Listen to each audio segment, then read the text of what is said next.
All right, we are live. All right, y'all. So, y'all know that we talked earlier this week. I mentioned that we were going to do some talk about how to fight a bass. So many of y'all have done such a good job of learning how to break down lakes.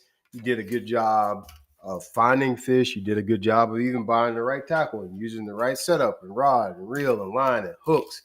You know something, like we don't ever talk about this. I don't think I've ever did a video about this in the app. I don't think I've ever done a YouTube video about this. Y'all realize we don't really talk much about how to fight the fish once you got him on, how to get him in the boat. And so I know a lot of y'all are tournament fishermen. So most of the time when I'm catching bass, it's in the context of fishing a tournament. And those bites mean a lot to me. Sometimes I know people make fun of fishermen because they'll have like a 2-pounder on it, like, oh, he's just hooping and hollering. That's just a 2-pounder. And so many people don't understand.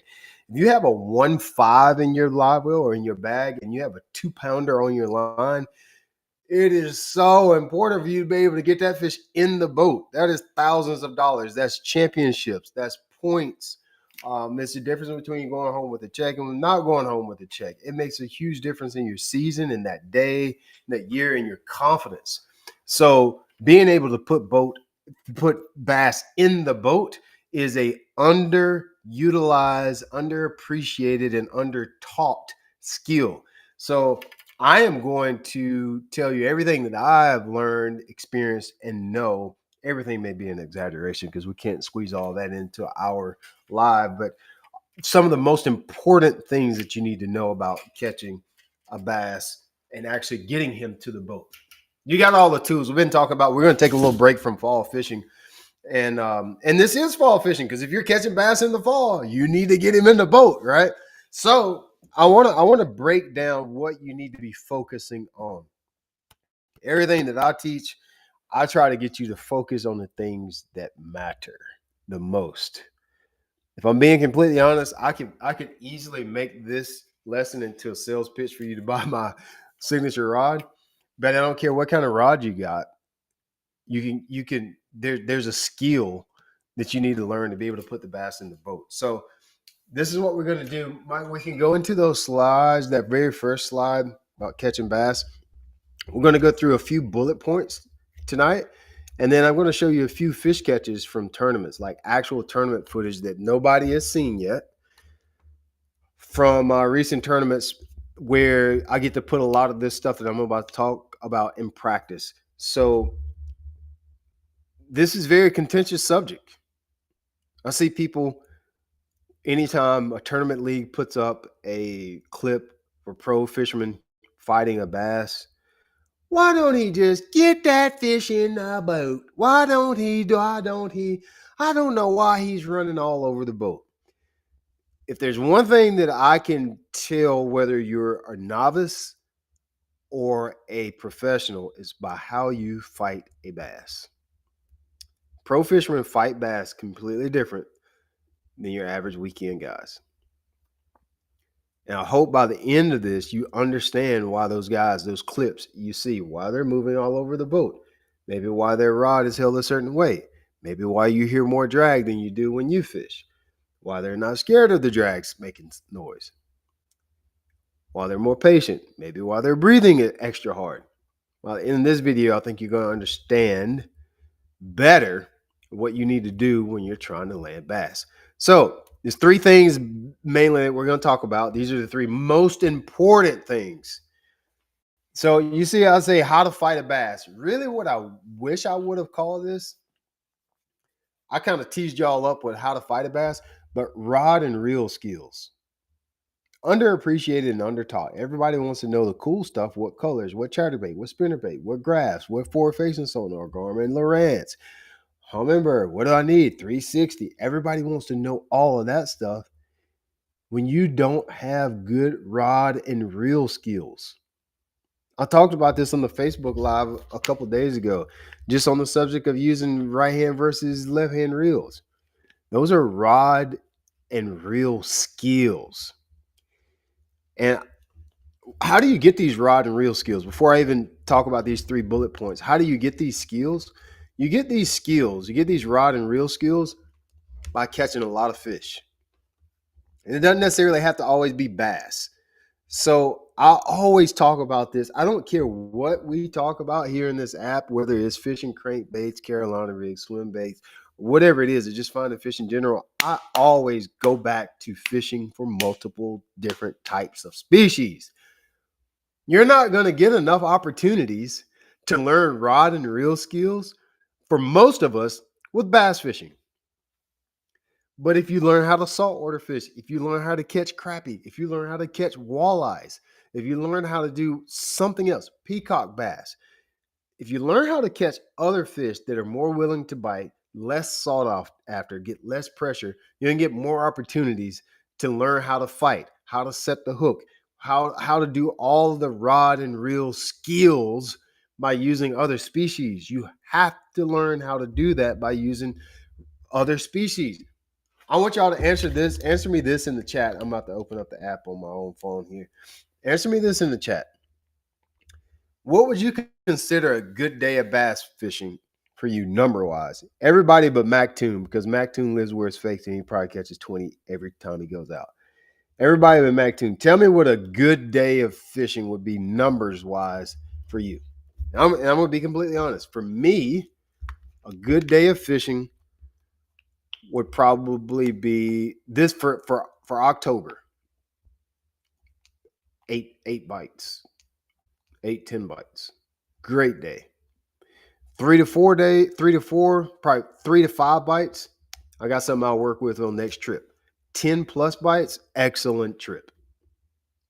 Do you think 10 opportunities? Imagine if for you guys that play sports. Imagine for you guys that play basketball, or you play golf. If you play golf, imagine if you went to the driving range and you swung the club 10 times, packed your stuff up and went to the house. How quickly could you learn how to swing that club?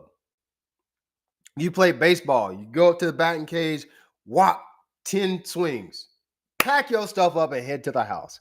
How good could you get at swinging the bat? Not that great.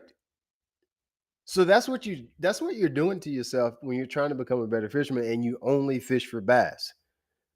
So I see a couple guys that 4 to 5. Tron says 4 to 5 is a good day. I saw 10 is a good day. Zanky says 3 to 4 fish is a good day. You're never going to get that good at rod and reel skills with 3 to 4 opportunities a day. You got to start fishing for other things. Brim, crappie, striper, redfish, saltwater fishing. Go do something else. It's going to help you. It will contribute to everything you know about fishing. So in these rod and reel skills, this is what we're going to learn. We're going to run through these slides kind of fast tonight. We're going to learn about patience. All right. We're going to learn about patience. We're going to learn about how to use drag. Notice I didn't say drag setting. I said drag usage. We're going to learn how to use the drag. There's 2 drags on every reel, on every bait caster. Spinning reel is really just 1 drag.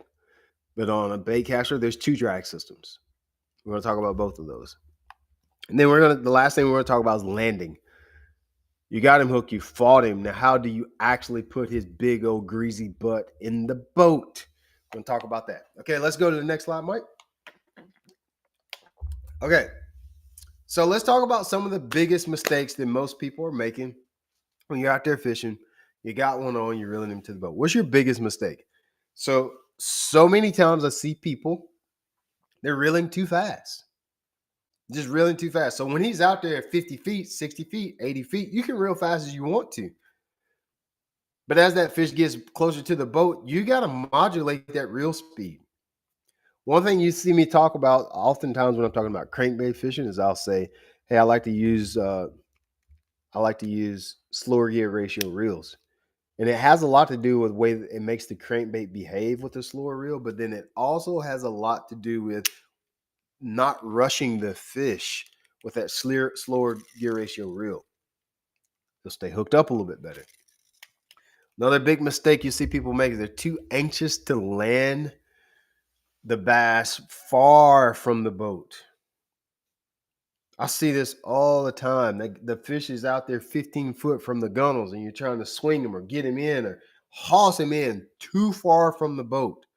That is a huge mistake. You have to be patient. Wait till you get that fish where you can get the momentum if you want to boat flipping, where you can use the rod to get the momentum to swing the fish in the boat or on the bank. Don't rush it. Don't try to swing him from somewhere 20 feet out. It always ends bad that way. Lastly, changing the direction of the fish while you're fighting it. So you get a fish on, you notice he'll have his nose, he's going to the right. A lot of times your tendency is, since that fish is going to the right, well, I need him to go back here to the left. And you start pulling, try to get him to go in the other way. Whichever way that fish is going, you want to keep his momentum going the same way. That is why you see professional fishermen go around the boat so much. If the fish is going to the right, he goes with him to the right. And he spirals him into the boat. If the fish is going to the right and I try to work him back to the left, that's when hooks pop out. He's already got the momentum going that way. He's already swimming that way. He's already got the inertia going that way. The bait is already in his mouth, hooked, penetrated that way. When I try to change the direction, now I'm pulling him from a different direction. I can pull the hook out. I can give him leverage to get off better by changing his direction. Never change his direction once you have that fish on. If he's swimming to the left, if he's swimming at you, let that sucker go under the boat. If you don't believe me, watch a fish that I caught at Okeechobee 3 years ago. Should be say something about $100,000 mistake or big mistake, something like that. Just type in Brian Latimer, Okeechobee, something mistake. It'll come up. 8-pounder in Florida on a wacky snack. Fish goes under the boat, in the motor, in the tulies. I mean, he's got me all tore up, just in a devil mess. Okay. And I just had to stay cool.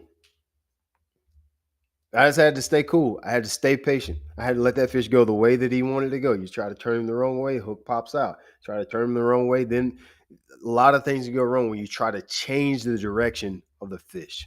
Keep him going the same way. All right, Mike, next one. We only got 4 slides, and then we're going to jump into some videos, and I'm sure there'll be a lot of questions. A lot of talk on this subject. We're going to spend a lot of time right here. Okay. I might even put some videos up right now on this one. We're going to spend a lot of time. Most people don't understand how to use the drag system on a reel, spinning or bait caster. It is the most misunderstood tool in fishing. It's so misunderstood.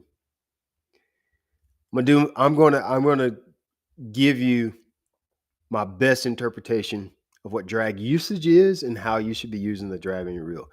It is so misunderstood. So drag settings are not meant to be set.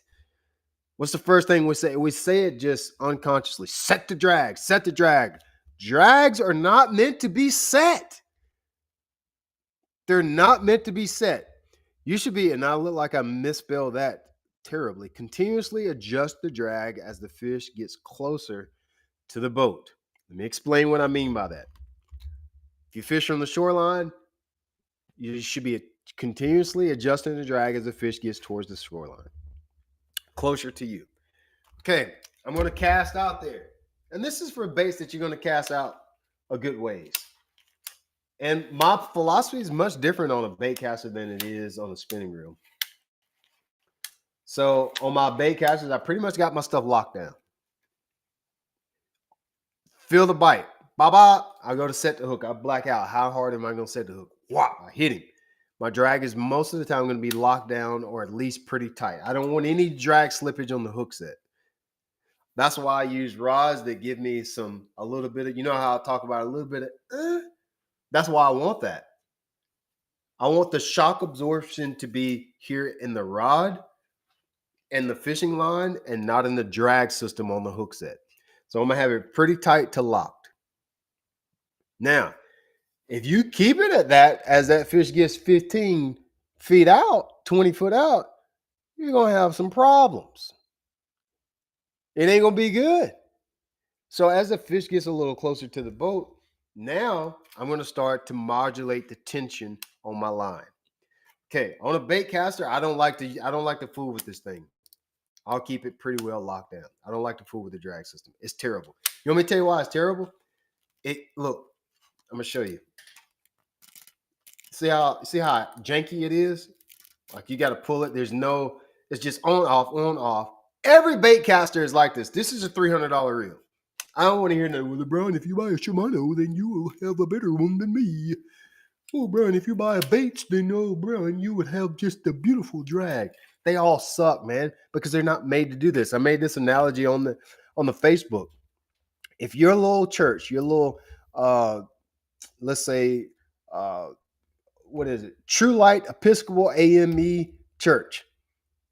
If they went and bought a pickup truck to haul around the Sunday school class, it just don't work right. You need a van. You don't need a pickup truck. A pickup truck's made to haul hay and stuff or to look macho. It ain't for to pick up the little old school ladies for Sunday school. So trying to use the drag on the baitcaster system, it just never works right. Because if you get it loose enough to where the line will exit the reel, then you can't take up line when you need to. If you don't believe me, you'll figure it out sooner or later. So I keep it dragged. Well, Brian, what do? I'm going to show you in the video here a little bit. I free spool it with my thumb. I control the drag system with my thumb. You're going to see it here in a little bit, okay? Even with the spinning reel, as that fish gets closer to the boat, I'm going to start then backing off the drag. The less line I have out, the looser I need my drag. The more line I have out, the tighter my drag can be. The more line I have out, that's more material to absorb the shock, to absorb the runs, to absorb whatever the fish is going to be doing. The shorter the line is, the less material I have to absorb the impact, the shocks, the runs, the unpredictable movements, the jumps of a fish. You understand that? Somebody shake their head. Yes. That's why I hate I can't see y'all. I wish I had a Zoom. I wish I had a Zoom where I could see y'all in here like we do on the coaching calls. So, okay. So I see your question there, Mac. Let me think while I got my thoughts in good process. We'll revisit that. Mike, can you screenshot Mac's question because it's a good one. I just don't want to lose my thoughts and get off, and I'll be talking about politics before we am out of here, and we're not doing that yet. Okay, yet that's a different subscription plan if you don't hear about politics. It's $20,000 a month. Okay, now at point 3. I see this from my videos all the time. I'll post a video on Instagram, on YouTube. Tighten up your drag. Every time people hear drag, they think it's a negative thing. Well, if you tighten up the drag, then you can get control of the fish. That's not how that works. Just the sound of drag is not a negative thing. The sound of drag doesn't mean you've lost control of the fish. If you hear drag, that's just your rod and reel working the way it's supposed to, especially with the spinning reel. Okay? So doesn't mean you should aim to stop drag. We're not aiming to not have a drag system make a sound or lose, or to have a fish stripping drag. That's not a bad thing. That's the reel, the rod, or even you working in tandem with the fish to land it. I'm going to show you some videos where you're going to see a lot of drag pulling, and you don't see me panic about it. All right, so the drag system on your reel, remember, it can be your thumb or it can be the actual drag system on your reel. Serves two purposes. It serves as a line tension management system. So that means I got 15-pound test line. I got 15-pound test line. Theoretically, if I have any pressure over 15-pound test, this line stands potential to fail. It even stands the potential to fail earlier because I could have drug it across wood. I could have drug it across rocks. It could have nicks in it.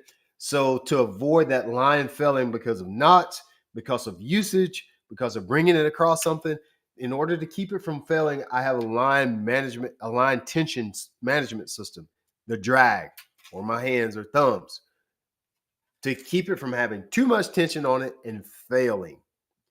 Second thing that a drag works, nobody talks about this. Second thing that a drag system does is it works as a hook tension management system. What I mean by that, this is me just using fancy words because I won't sound smart sometimes too. So y'all let me have my little 10 seconds of fame. So that hook don't pop out his mouth. So everybody thinks I got 50-pound test braid, lock them up. Y'all know what I'm saying? Lock them up. 50-pound test braid. You get a fish hooked on there. You want to lock him up. I don't need to manage the line tension. I just need to just hoss him in. Even with big line, 50-pound test, 65-pound test, bro, you still need to manage the tension of that fish with the bait. Because if he's not hooked good, you still can rip the hook out of his mouth. That's why you see somebody at weigh-in all the time. Man, Bubba, I lost a big one, Bubba. I bent the hook out. Open up the hook, 50-pound test braid, super line hook, bro. I open up the hook. That guy didn't know how to manage the tension on his hooks and his line. The drag not only serves as a purpose to manage the tension in your fishing line, but also in the hook to fish. You can absolutely 100% rip the hook out of the fish's mouth just by being too aggressive, too impatient with that big line, that stiff rod that you got. Still, even with big line, you have to manage the tension between you and the fish with your drag system. Okay, now look at this last point. And this really drives home what I just said. If any of this is confusing, you definitely have to stop me. Drag is 40% about line size and 60% about hook tension. That just reiterated what I just said there. So what I'm saying is, when you're modulating your drag, tighter or looser, whatever factor, whatever iteration you end up putting your drag system, and these numbers are just to get you to see the importance. What I'm trying to do, those numbers are just there as a placeholder. What I'm trying to get you to see is that your drag system is more about keeping the fish hooked and pinned than it is about the line size. Both things matter, but keeping him pinned with a hook is more important.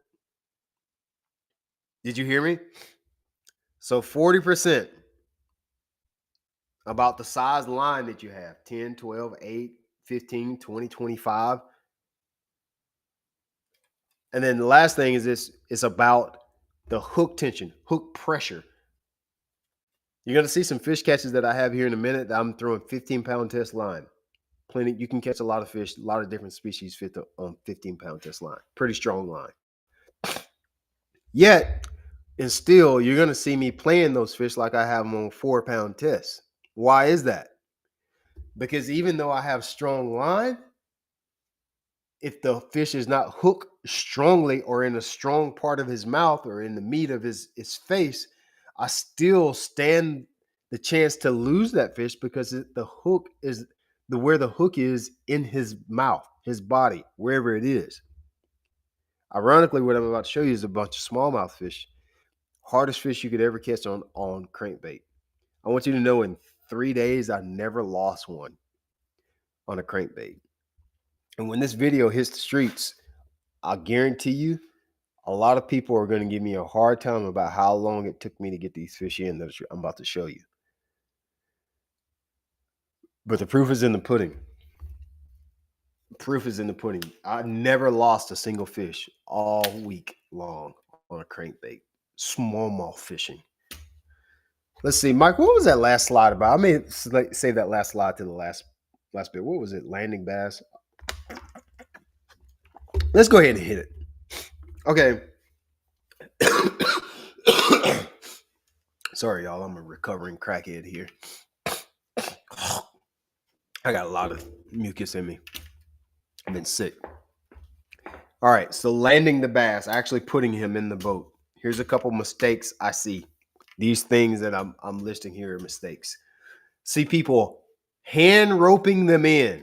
Let me try to show you. I'm going to see. Let's see. Mike, you may have to go to full screen for me to show you. So you got the fish on. Man, you fighting them. I got it for a long time, so I see people do this all the time. You got him on. He's right there at the boat. What do y'all do a lot of times? You move your hands and start working your hands down the rod tip. Hand roping that fish in. And what you get here, you get down here to the rod tip and you probably break the rod, number one, because I'm fussing at you. If I ever see anybody do this, I'll lose my brains. You got the fish on, he's at the boat, he's thrashing around, and you start working your hands up that rod tip. Boy, it pisses me off every time. I get mad. You have no reason to hand rope him in. What you're going to do, if you got one on the boat, your hands must stay on the handle. Don't do this. Don't do none of that. Keep your hands on the handle. Swing him in the boat. You're going to give him some momentum and swing him in the boat. If you need practice with that, maybe tie like a soccer ball, tie something that weighs about 3 to 5 pounds to the end of your line and get used to getting the momentum of it and swinging it in the boat, swinging it in the bank, on the bank. Anything, a shoe, and get used to making that thing pendulum and swing to you. That's what you're trying to do, is use that weight and that momentum of the fish to get his inertia coming towards you. Do not start hand roping him in. Don't do that. You're going to break your rod. You're going to lose the fish. Don't touch the line. There's no reason for you to ever grab the line down there. You grab the line, that line is going to break. I promise you. If you grab the line when you got a fish on next to the boat or to the bank, the line is going to break. It's going to break. Okay, another thing.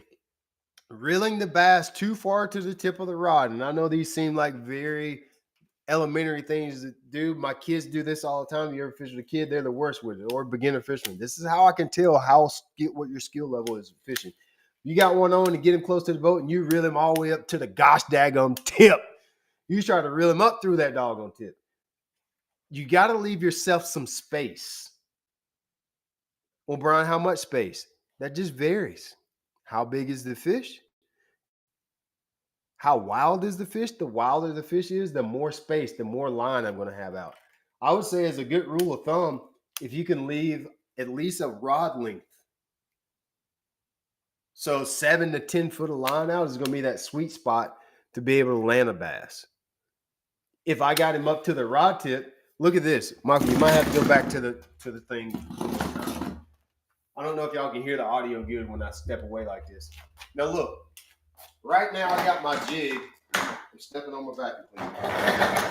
Right now I got my jig. You see my jig? I only got about, I don't know, a foot of line out. I can't get to that. Look at that. I don't care how much I swing it. I don't care what I do with it. When I only got a foot of line out, I can't get to it. That's it. I can't get to it. I can't touch it. Now watch what happens if I give myself about 7 foot of line. Watch what happens. When I swing it towards me, look, it comes right to my hand. When y'all reel those fish up to the tip, you don't give yourself nothing to work with. If I only got that much line, I can't do anything with that. I can't touch it. I can't grab it. I can't swing it. I can't do anything. If I give myself some slack, if I give myself 7, 8, 10 foot, watch what happens. I can swing it right to me. Look how easy that was. That's why y'all can't land fish. You don't leave yourself enough slack.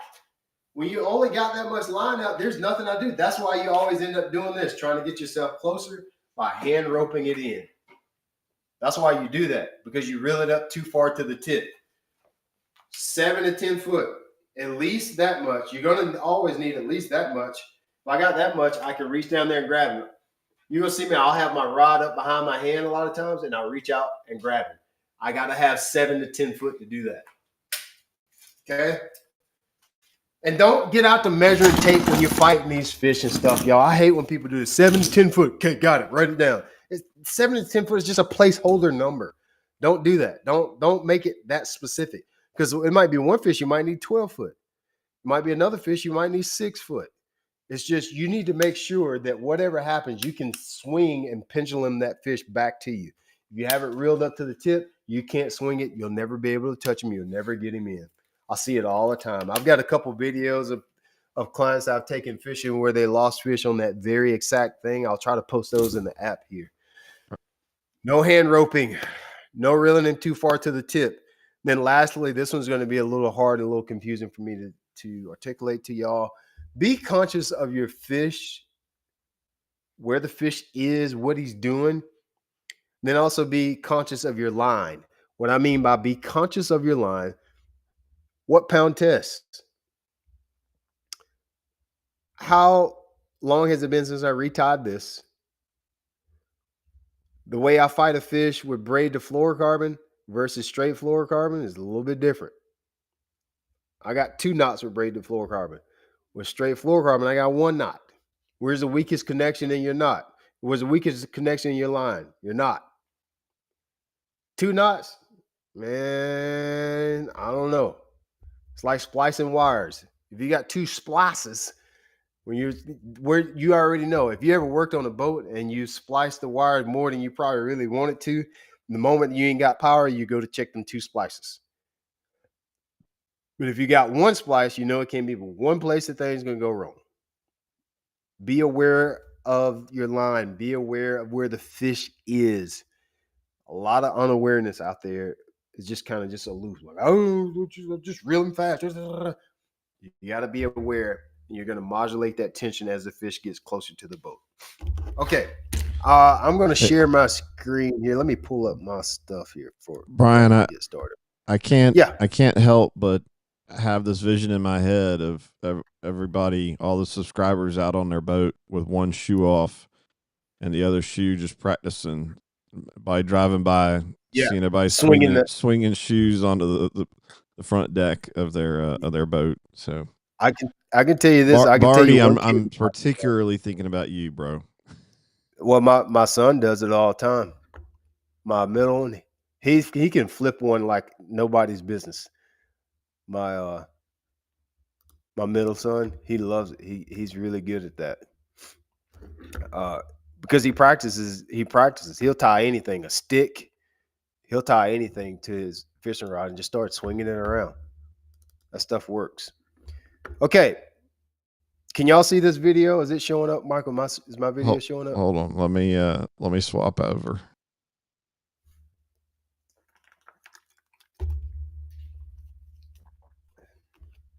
I see y'all's questions. We're gonna hang around. Y'all look at these videos because I may even answer your questions here.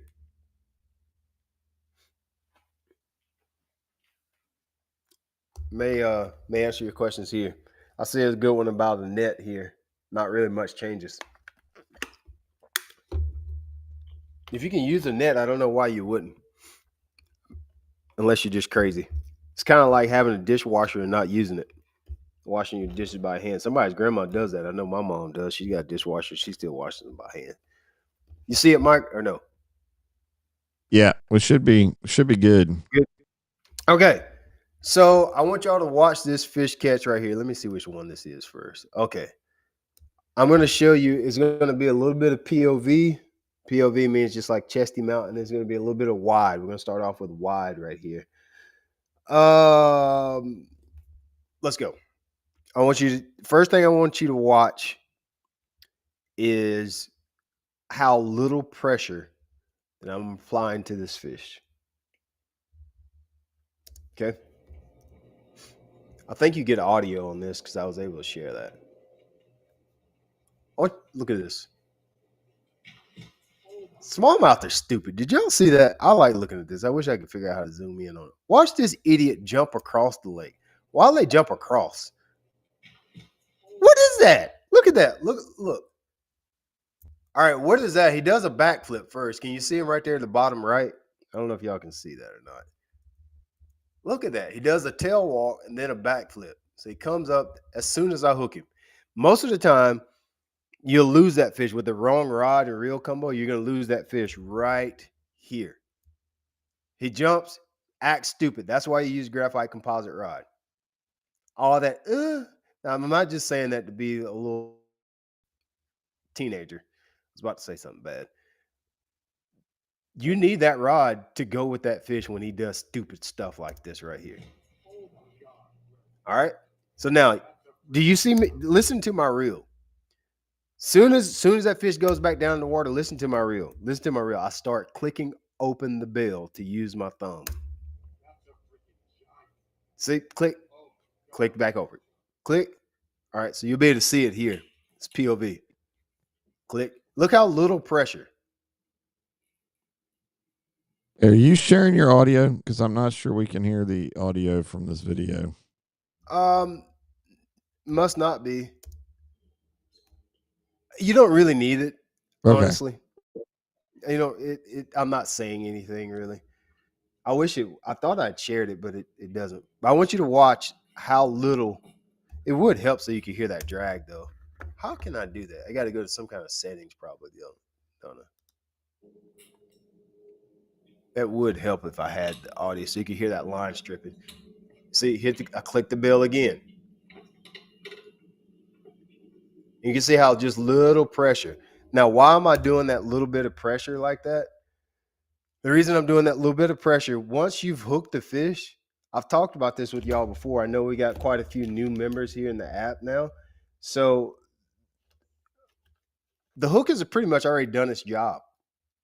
Penetration is there because I got the fish on. I know I have some degree of penetration. So now at this point, rushing the fish and trying to create a lot of tension on the line is going to work against me. I told y'all this before. Imagine if I use this analogy every time. I'm going to take this jig and I just jam this hook in your arm. If we wanted to get this hook out of your arm, the first thing we're going to do is get something and try to pull it out with extreme force. Am I right? Now, if I took that hook, put it in your arm, and then I got a rubber band and I tried to yank it out with a rubber band or something that gives a lot, it'd be really hard to get that out. And so what my job as the angler is to act as that rubber band. The hook is in the fish. I got him. There ain't no need to be over excessive with pressure now. And so look, I very barely have a bow in my line. And I'm opening the bill, clicking back over. That annoys the heck out of people. I don't lose fish that often. This is actually not that big. I mean, I want it. Every time you see that rod jump, that's me using my thumb. I think it's a good heavy 3. You probably should hear something. These are like a 313. Yeah, we can. Man. You need those sometimes. I'll push it over this way so you can hear it even more. You need those. And I'm going to just let this play so you can see how long it takes. Like that. All right, no. Open spool. Open Last close. day of the tournament too. Listen, I'm going to say this. Listen. I want you to really listen to what I'm about to say. Fight the fish with your rod and not the reel. Fight the fish with your rod, not the reel. The human tendency when this is going on right here. Gotta reel him, gotta get him in, gotta get him in. Nope. This fish has pulled me all the way down. Take up line. He's giving me some room. Take it up with the reel. Pull. He's giving me some room. Take it up with the line. Fight him with the rod tip. Don't fight him with the reel. I'm chasing that fish with the trolling motor on 10. Instead of using the rod for pressure, I'm chasing and reeling myself to that fish. That's a pretty big one, though. Grab my net. Okay, so this is where I want you to pay attention. You remember that I talked about leaving enough line out so you can swing the fish to you. At this point that you're about to see now, if I go ahead and try to reel that fish to the tip, now I can't do nothing. I got to leave myself some room so I can let that thing pendulum to me. This is the point. See, he's still acting stupid. Open spool. See? Strip and drag. Open spool. If I would have let my reel do that, I will let my reel do that. Definitely. Pop it out. I want you to see how this fish is hooked when I get him in the boat. He's not hooked good at all. That's why I use this fish catch. He's way out there. Yeah. Way out there. Definitely want that fish. This is where a lot of people will get impatient and try to reel him into the reel tip. I'm going to use the rod to bring him to me. Got 2 sets of hooks in it. Using the rod. Look where my hands are on the rod. Swing him to Got a me. net around his body. Come on in here and be caressed. Come on. Look at the meat. Look where he's hooked. You see where those hooks are? I wonder, how can I zoom in? Can I zoom in? No, not really.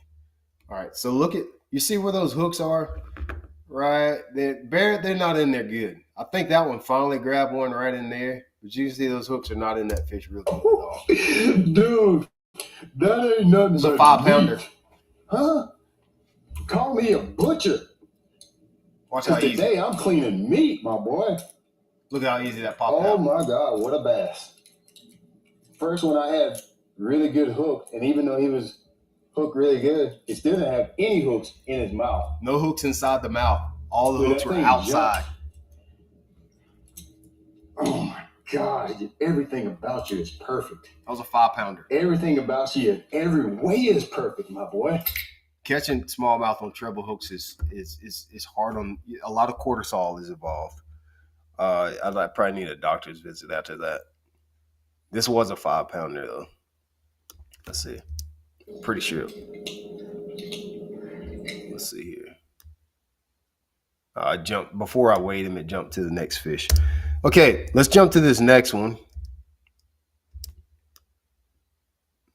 I jumped in this next one mid-cast because I'm actually highlighting.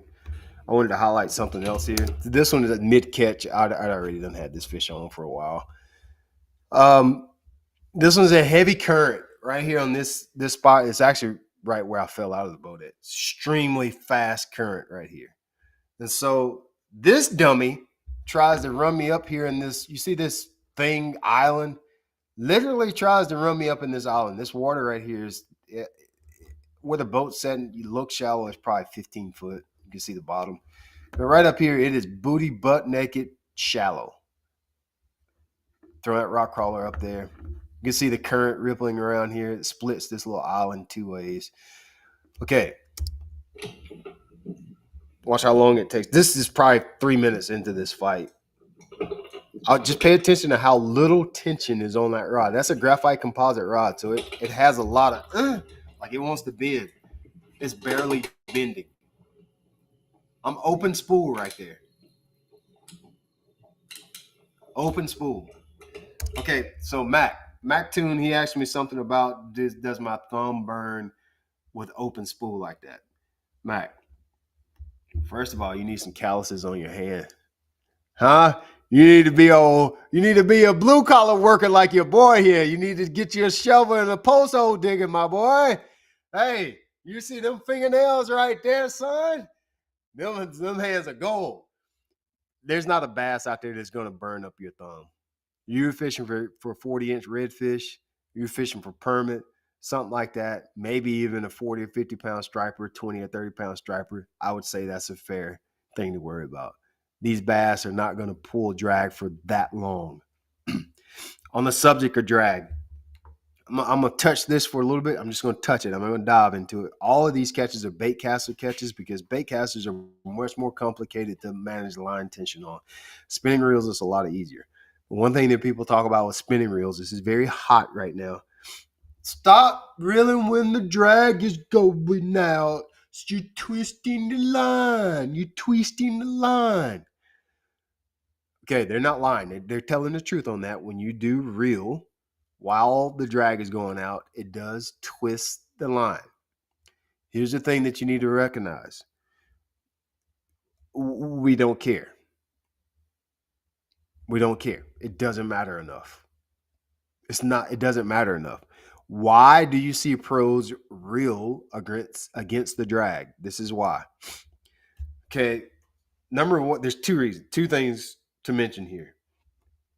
Unless that fish is really zinging out that line and you're reeling against it, the amount of line twist that you're creating by the line just going and you reeling against that, it's so minimal. It's not worth it. It's not worth it.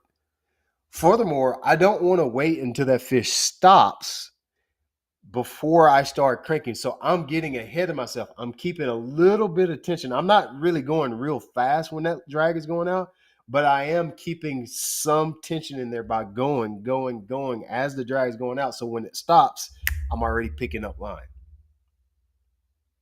The amount of twist that you're getting by reeling while that drag is slowly, it's not enough for you to worry about. Is it twisting your line? It absolutely is. Do we care? Absolutely not. Because for me, maintaining that line tension is here. Maintaining line twist is down there on the concrete right now in my priority list. I got some more line. And you're going to say, well, Brian, we don't get free line like you do. Excuse me. Sorry, I need to interrupt your narrative. Your boy bought line for 40 years, okay? I didn't learn this the last 2 years. I always did it. I don't care if I'm buying line or not. I'm in the business of getting the fish in the boat.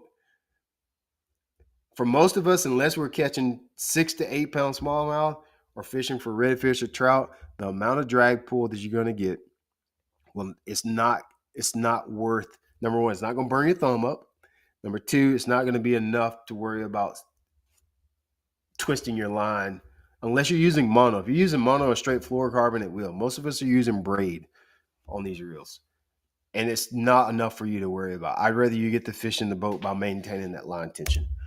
Okay, jump back to our catch. This fish was a plumb idiot right here. I was scared that I was going to run the boat up on that little island. It's full of rocks, and it was starting to get shallow, and then the current is pushing me. So I could very easily lose control of the boat and everything. I thought I had him right here, and then it went stupid. He went stupid. Where are you going, bro? Come on. Bro, Look at him. He's going all the way up here. Over there. Look, at this point, this fish is way up here. Like, good buddy, bring your big old brown butt back. He got the whole St. Lawrence over here, 80,000 feet of water. This oogly moogly brown, I ain't gonna say that, is running all the way up here in the bushes. Smallmouth don't even do that.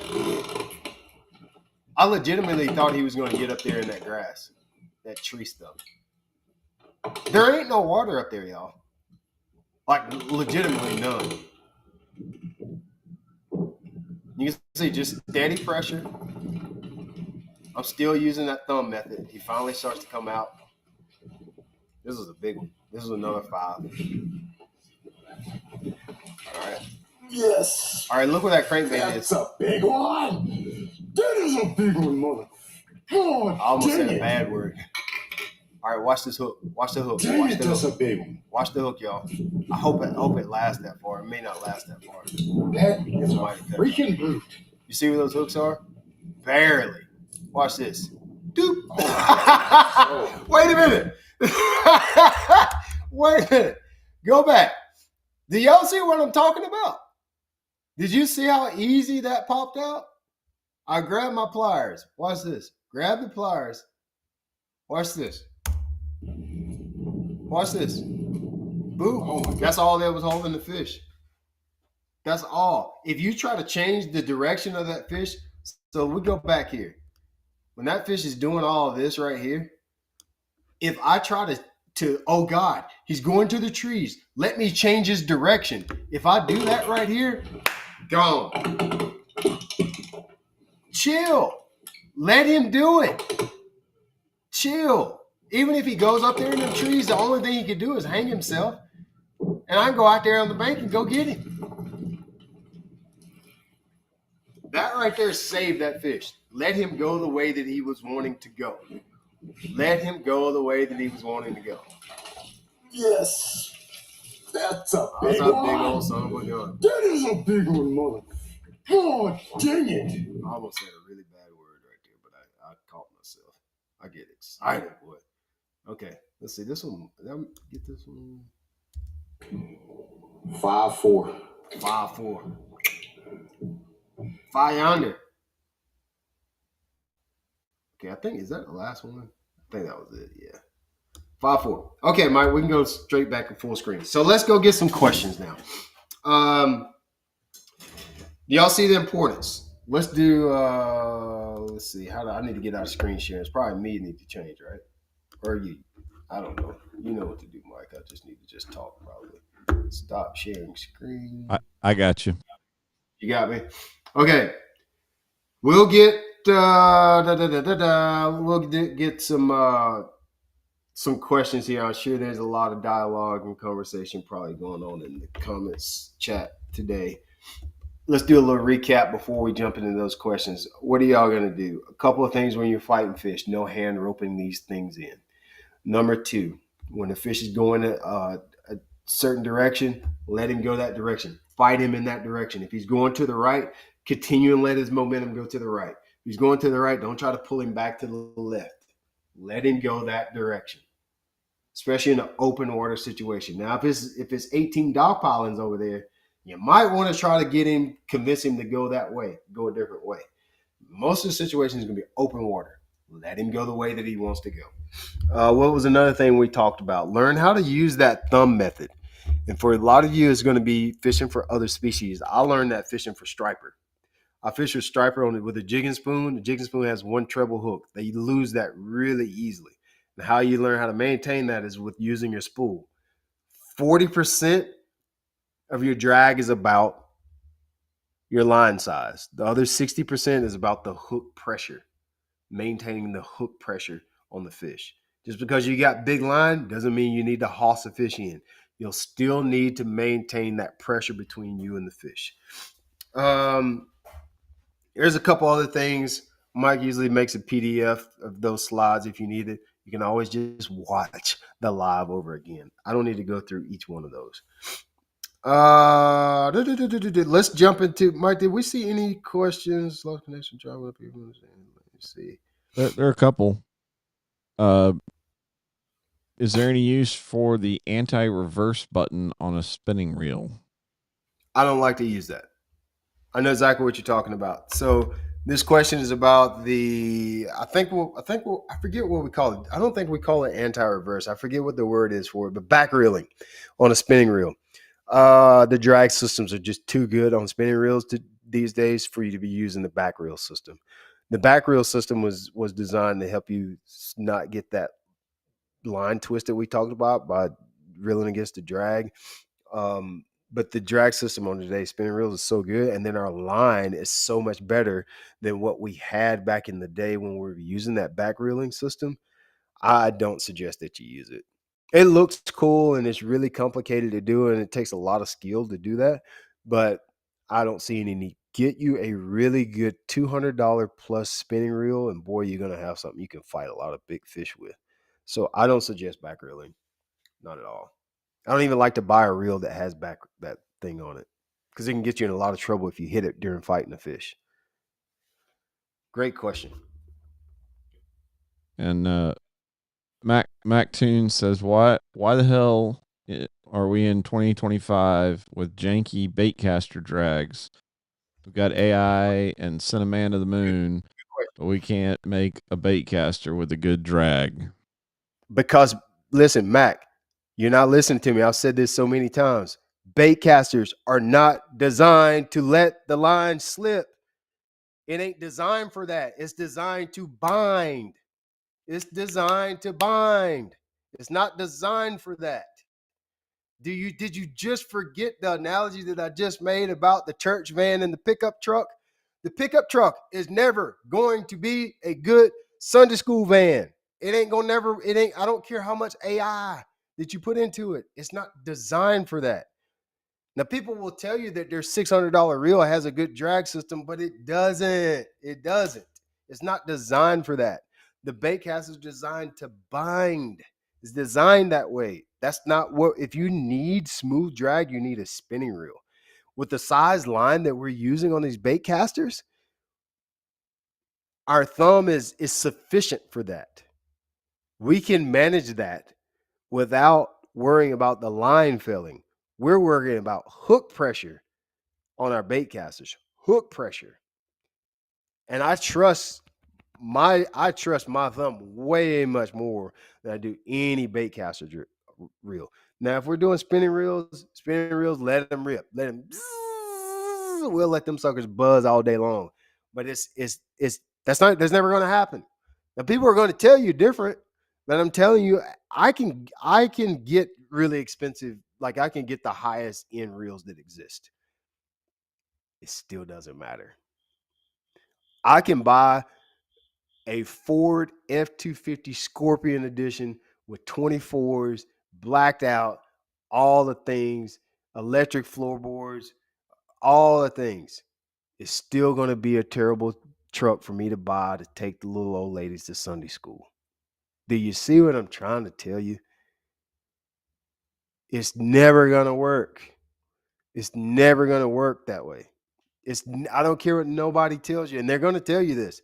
Yeah, well, if you just buy really good reels, people that say that don't know how to fight fish. Never fails every time. Never fails every time. Watch Kevin Van Dam fight a fish. Watch him fight one on a bait caster. Let me know what he does. Best crankbait fisherman ever. Watch him open up that drag and thumb it. Watch him. Watch Jacob Wheeler. Open up that drag and thumb his spool. That's what you need to be learning how to do. And it's very unlikely for you to learn how to do that with bass. Very unlikely. If you wait on bass, it's very unlikely. Okay, what else we got? Not seeing much more than the Mac just razzing you about that. Mac, get a life. Get a life, bro. So Alex Sterling, he mentioned, he didn't really ask a question, but the timing based on the net timing, somebody probably asked something about it. Ooh, man, that's a tough one. That's a tough one. When to get the net out. I like to just always have it at my feet. A lot of times if I'm having to run around the boat, I'll try to carry the net around with me and drop it in the vicinity of I'm in. So like I don't want to have the net on the front deck and I'm fighting the fish at the end of the fight on the back deck, which oftentimes I will try to fight the fish at the back deck because that's where the boat is the lowest. At the very minimum, come to the seat is going to be lower and closer to the water. So I'll try to, kind of every once in a while, I'll just move the net around to where I'm at. I'm sure on one of those videos, you probably could see that where I would move the net around to where I'm at on the boat. But knowing when to grab it and when that fish is ready, oh man, how do you know a girl wants to talk to you? Sometimes you think she wants to talk to you and then she don't. And sometimes the one that doesn't say anything to you, she says she's the one, oh my God, why didn't he ask for my number? You don't know. That takes as a delicate thing that I'm not sure I have a good answer for you. Again, this is what I'm talking about. Use those alternate species to get used to knowing when that feel is. I'm telling y'all, I'm not bullcrapping you when I say saltwater fishing, striper fishing. When I was younger, I would striper fish from November to January every year. As many times I could a week. It taught me so much about fighting fish. So use that as a way to learn. Mac Tunac says, do I use that thumb technique method for every lure selection on baitcaster? Yeah. I use it for anything I need to manage the line tension. So yeah, I use it for just about anything.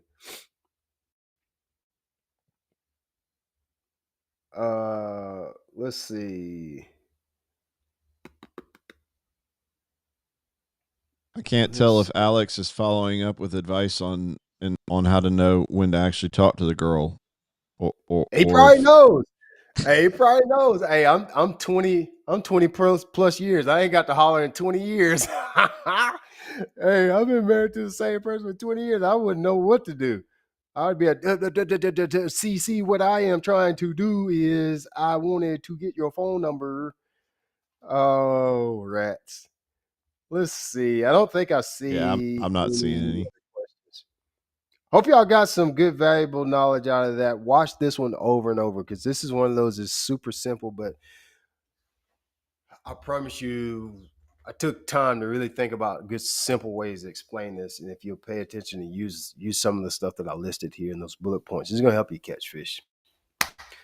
I'm going to do a few housekeeping things here, and then I'm going to jump off here and make sure my kids have not burned down the house while I'm in there. Okay, so housekeeping things.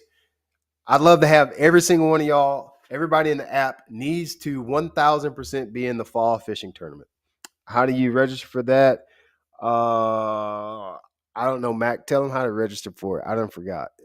The code this month is 1035. I know we got a lot of new people to the app. I probably should make a video on how to register for this last tournament. I think you go to, can they go straight to Fishing Chaos? They can go straight to Fishing Chaos, or do you need to go to the app? I think you need to go to my website. I can't remember. I'll get the instructions one by one. I'll post them in the community section for you to use for the night. I think with the code that you need to enter. Everybody needs to enter. If you're part of the Straight Up Fishing community, you can just get into the tournament. If you're not a part of the app, if you're not an active subscriber, the way you get into the tournament is you need to go to shopblat.com, make a purchase of any amount, register for the tournament. They'll send you the code in the confirmation email. Okay. In the tournament, give away gear. I think it's 1st through 10th places.